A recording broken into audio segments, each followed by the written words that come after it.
Jungkook leaned back in his leather chair, the city skyline glittering through the glass walls of his office.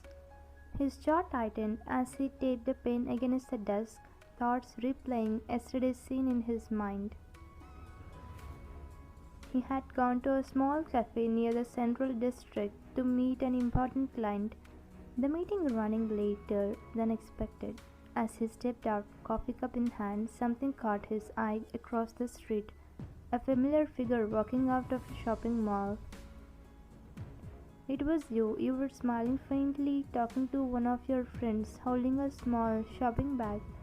His grip on the cup tightened.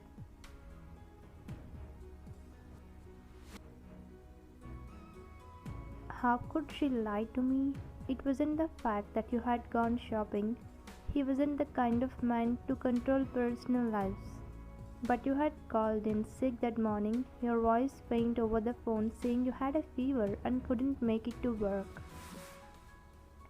And now less than 6 hours later you were out, walking around like nothing was wrong.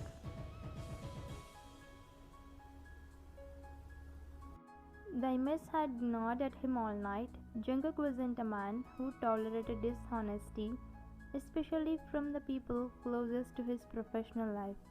And you were his secretary for 2 years. You had worked directly under him, and he had always trusted your word. His thoughts were interrupted by a knock. "Come in," Jungkook said, his deep voice carrying that calm, measured authority that made most people straighten their backs.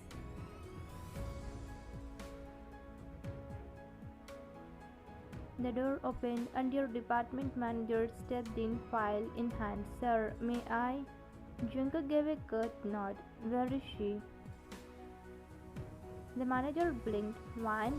She hasn't arrived yet, sir." Jungkook's gaze hardened, his pen pausing mid-tap. "She hasn't arrived yet?" The manager shifted uncomfortably. "No, sir, not yet." A faint, humorless laugh escaped him. "Interesting."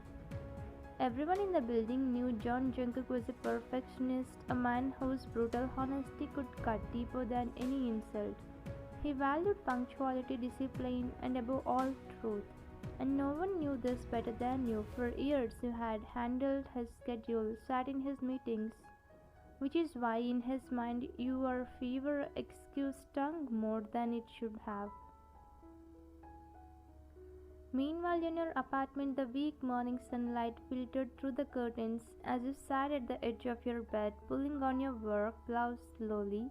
Your head still felt heavy and your body ached faintly, but you ignored it. "When are you seriously going to the office?" your roommate Ruya asked, crossing her arms from the doorway.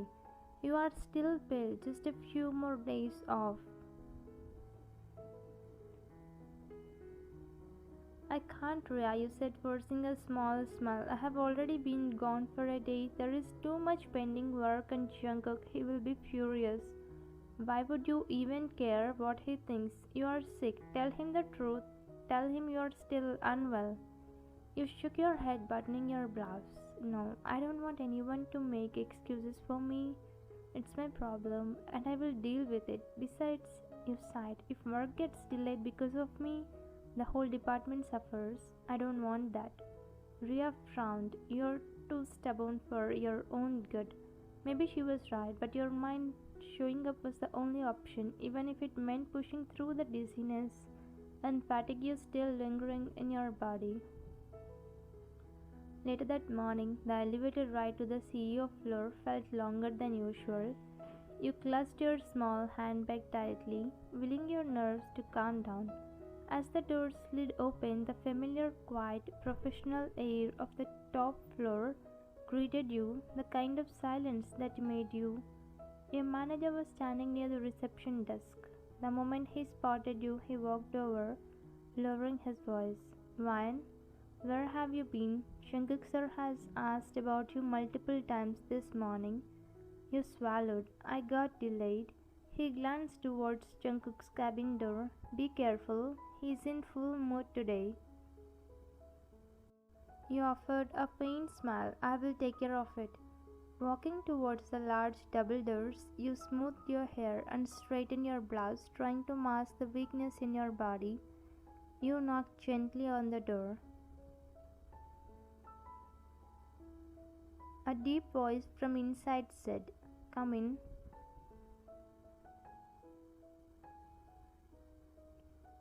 You stepped in, closing the door behind you. The scent of expensive cologne and freshly brewed coffee filled the air. Jungkook sat behind his desk, sharp in a tailored charcoal suit. His eyes locked on some documents. Without looking up, he said, "You are late." You clasped your hands in front of you. "I wasn't feeling well this morning, sir." That made him look up. His dark eyes met yours, unreadable. "Not feeling well?" His tone was calm, but something in it made your chest tighten. You nodded. "Yes, sir." He leaned back in his chair, fingers stapled under his chin. "Interesting. You seemed perfectly fine yesterday afternoon at the shopping mall." Your breath caught. The room suddenly felt smaller. Your fingers curled slightly around the strap of your handbag. As you stood in front of Jungkook's desk, his eyes sharp and fixed on you. "I ran out of a few things," you said quietly. "After taking my medicines yesterday, I just went to buy them." For a moment he just stared at you, then a short chuckle left his lips, low, disbelieving, and laced with frustration. "Really, Ryan?" His voice had a dangerous calm to it. "You know me. You know I cannot tolerate lies. But still, you lied to me." Your mouth opened slightly, but no words came out. You simply stood there, your gaze dropping to the edge of his desk. The truth, what you really wanted to say, sat heavy on your tongue. You hadn't gone shopping for pleasure, you had gone to the hospital. The sudden dizziness, the unexplained fevers. Yesterday was the day your doctor finally confirmed it. She had warned about your health, insisted on proper rest, nutritious meals, and a treatment plan, but you couldn't bring yourself to tell that Jungkook. Because you knew what would happen if you did. Jungkook might be cold and demanding in the office, treating everyone equally without favorism, but you knew somewhere under that polished CEO facade, he cared about you more than he ever said out loud. You could see it in fleeting moments, in the way his gaze lingered on you when you worked late, in the way his tone softened when he knew you were exhausted. If you told him the truth, he would panic, he would send you home, he would insist you rest. And you couldn't afford that, not now, not when the company was in its most crucial month, handling a project that could make or break the year. So you stood silently, letting him believe the worst. He leaned forward, his hands flat on the desk, voice firm. "No, Wine, you will not just finish yesterday's work. You will complete the entire week's pending workload by the end of the day." Your breath caught. "Sir, you just betrayed my trust," Jungkook interrupted, his voice sharper now. "If you had asked me for one day, even 1 week's leave, if you had told me the truth, I would have understood. But now you proved you're just like the others. I thought you were different, loyal to the work, loyal to my values. But now..." He stopped abruptly, his voice cracking just slightly. The hurt in his tone cut deeper than the words themselves. You swallowed hard, your throat tight. His words stung, but you couldn't let yourself break in front of him. You could only nod and say softly, "I'm sorry, sir." And with that you turned and walked out of his cabin. The moment the door clicked shut behind you, Jungkook exhaled sharply. He sat back in his chair, staring at the empty space where you had stood seconds ago. His chest felt tight, but not from anger. No, it was something else. Guilt. Without thinking, his fist slammed down on the desk, rattling the pen holder. He hated himself for raising his voice at you, for the way your eyes had dropped, for the silence you had swallowed instead of defending yourself. Something about the way you had looked at him, it didn't feel like the expression of someone caught in a lie. In your small cabin, you sat at your desk, staring at the files stacked in front of you. Your mind drifted back to yesterday's hospital visit. The doctor's voice had been firm but kind. You have an autoimmune disease, one. It's manageable, but only if you take care of yourself. That means proper rest, proper nutrition, and following the treatment plan. Without it, you could worsen your condition. You had shaken your head. This month is crucial for my company. There is an important project. Its final phase. I can't just disappear now. The doctor had frowned. Work won't matter if you collapse. Your health should be priority. But you had refused because this wasn't just about keeping your job. It was about not letting Jungkook down.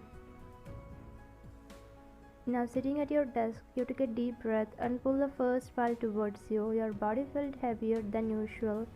The ache in your muscles gnawing at you, but you ignored it. You had work to do. The hours crawled by. You typed, reviewed documents, coordinated with the teams, pushing yourself far beyond your physical limits. Every time your vision blurred slightly, you blinked it away and kept going. At one point, as you reached for a stapler, a shadow passed by your doorway. You didn't need to look up to know who it was. Jungkook. He had been walking down the corridor with a folder in hand when his steps slowed in front of your cabin. He turned his head just enough to see you inside, hunched over your desk, shoulders tense, completely immersed in work. His eyes lingered for a moment longer than they should have. You didn't notice, or at least pretended not to. He moved on without saying a word, but the crease in his forehead deepened.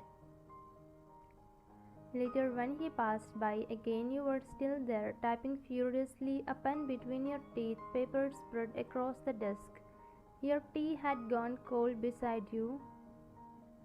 Something in him shifted. This wasn't the behavior of someone careless about work. This wasn't the behavior of someone who lied just to skip a day. You looked tired, more than tired, and for the first time Jungkook wondered if maybe, just maybe, he had been wrong.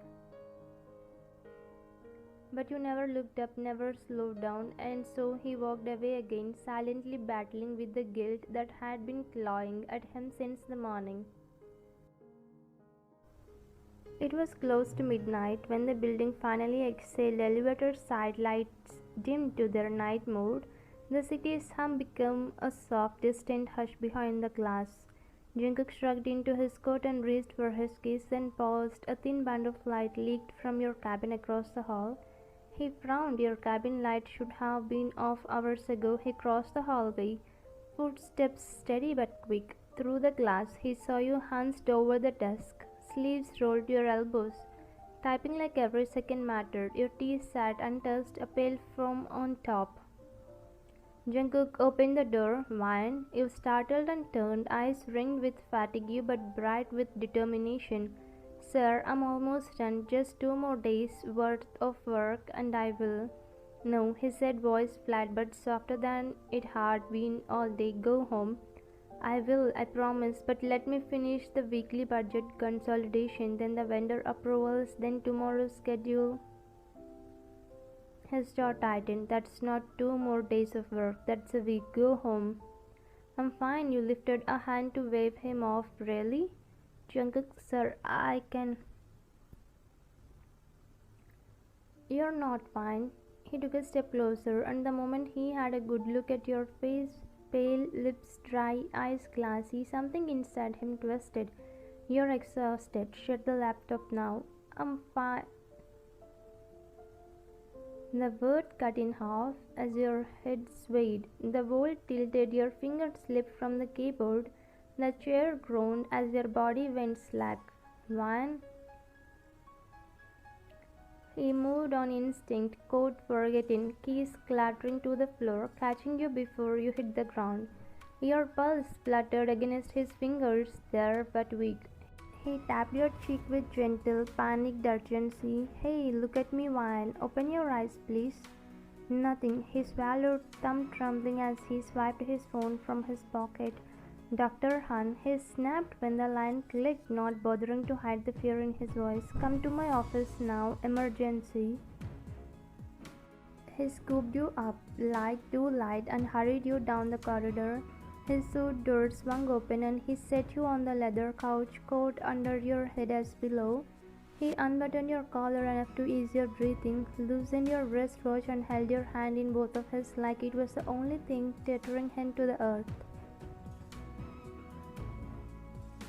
"Breathe with me," he whispered, utterly helpless. "Please." Minutes stretched like hours until the outer door opened and brisk footsteps uprose. "Mr. John," a woman's voice called. "In here," Jungkook answered. Dr. Han stepped in, medical bag in hand, and stopped dead at the sight of your face. "Wine?" Jungkook's head snapped towards her. "You know her?" Dr. Han already had the cuff on your arm. "Yes, she's my patient." She checked your blood pressure, touched your forehead, watched your breathing. "She has an autoimmune condition. She hasn't been well lately. I told her to rest, to avoid stress and overwork, and to start treatment immediately." Jungkook's breath hissed. The word stuck like cold water. "Autoimmune?" Dr. Han nodded, eyes focused. "Flare-ups come with fever, fatigue, dizziness. Overwork can worsen it." She looked at him, gaze clinical but not unkind. "She shouldn't be here this late." His throat closed. All the sentences he had hurled at you that morning fell on him at once. "You betrayed my trust. You are like others." Shame burned hot, then cold. "Check her," he managed to say. "Please." Dr. Han leaned over you, did a quick exam, then drew a small ampule and administered a medication under your tongue. She adjusted your position, placed a cool compress on your temple, and kept time with a watch. "She will stabilize. Give her 20-30 minutes. She needs hydration, food, rest, and zero stress. I will text you a list of immediate do's and don'ts." He nodded, voice rough. "Thank you." Dr. Han glanced at him, reading the state of his shoulders, the tightness around his eyes. "I'll be back tomorrow morning to reassess. Tonight, just her let's sleep." When the door clicked shut behind the doctor, silence filled the room except for the faint city hum and your even fragile breaths. Jungkook sank onto the low table edge facing you. He brushed a stray hair from your cheek. His hands wouldn't stop shaking. "I'm sorry," he whispered to the quiet. "God, I'm so sorry." He sat there with you through the minutes, counting your breaths, reliving every look you had hidden, every time he had walked past your cabin today and ignored the way you swayed when you stood. Your lashes fluttered, a small sound slipped from your throat. "Wine," he leaned forward. "Hey." Your eyes opened slowly, unfocused at first, then finding him. "Jungkook, what happened?" "You fainted," he said softly, "in your cabin. I brought you here." Dr. Han came. You tried to push yourself up. He immediately steadied you, palm at your shoulder. "Easy." You blinked, panic flickering. "Dr. Han," she did. She told me," Jungkook said, voice low and firm, "not cruel, not cold, just honest. About your condition." Your mouth trembled. "I wasn't trying to lie. I just didn't want." "Don't," he said gently. "Don't lie again, please." He swallowed. "I can't take it. Mrs. Han told me everything." You stared at his hand where it hovered near your shoulder, the neat cuff of his shirt, the faint tremor in his fingers. "I didn't want to trouble you," you whispered, "or make you panic. If you knew, you would send me home, and this month is critical. The project." "I don't deserve to know," he asked softly, pained. "That's not what I meant." Your voice shook. "I didn't want pity. I didn't want special treatment. I wanted to carry my weight like everyone else. If the project failed because I rested, I would never forgive myself. I thought if I hide it for a while, pushed through." His eyes glassed. Then he blinked the wetness away and exhaled slowly, steadying himself for your sake. "At the cost of your health? Why do you think I'm that cruel? That the project matters more than you?" You bit your lip. "I didn't want to be the reason you are disappointed." He flinched quietly, deeply, as if you would struck the one place he guarded. Disappointed, he let out a breath that almost became a laugh. I was disappointed in myself for not seeing it, for saying what I said this morning. You looked at him searching. His jaw was tight, but not with anger. It was the tightness of someone holding back a regret. What if anything had happened to you? He whispered. How would I have lived with that? Silence settled, heavy and warm. Your eyes widened just a fraction. Lived? He held your gaze, the last of his walls lowering inch by inch. I'm in love with you. The words were simple, unadorned, real. I have been for a long time. I thought keeping things professional was protecting you. I thought being strict kept everything clear. But I hurt you today. I failed you. He inhaled. Will you give me a chance to take care of the women I love? Your breath shivered out of you, surprise, relief, the ache you had locked away. Jungkook? I don't want your apology, he said, shaking his head.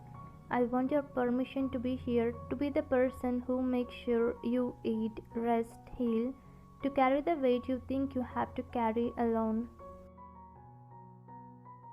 Your eyes filled, and you forced a wobbly smile. You really want to sign up for my hospital drama? It's not very romantic. Romance is easy, he said, a small tender curve in his mouth staying his laugh. You laughed quite watery, then you nodded. Okay, your voice steadied. Yes. His shoulders finally relaxed, a breath leaving him like release. He reached for your hand. You let him thread his fingers through yours. First order of business, he said, slipping into CEO mode, but with velvet edges. You're on 2 months medical leave, non-negotiable. Your jaw dropped. 2 months? A nurse will be assigned to you. I am also arranging a nutritionist and a wellness coach. They will coordinate with Dr. Han on your plan. He ticked through it, efficient as always, but this time every decision was cushioned with care. You won't worry about grocery runs or cooking. I'm hiring a chef to prepare your meals to the doctor's exact specifications. Jungkook? I have already texted legal to draft the leave paperwork, he continued deadpan, and you almost laughed at the audacity of him managing your life with the same crisp precision. He managed $1,000,000 deals. I will deliver it to you in the morning, and if you touch your laptop, I'll change your passwords and confiscate your chargers. Your mouth opened. You wouldn't. Watch me, he said, but the warmth in his eyes made it a promise rather than a threat. I will cover your work. Personally, I know your systems, your vendors, your calendar logic. I should have learned it because I relied on you too much. You can't do all of it. I can and I will. I will also add 2 attempts to shadow me, and before you protest, he leaned closer. You have carried me for 3 years. Let me carry you for 2 months.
Thank you for watching.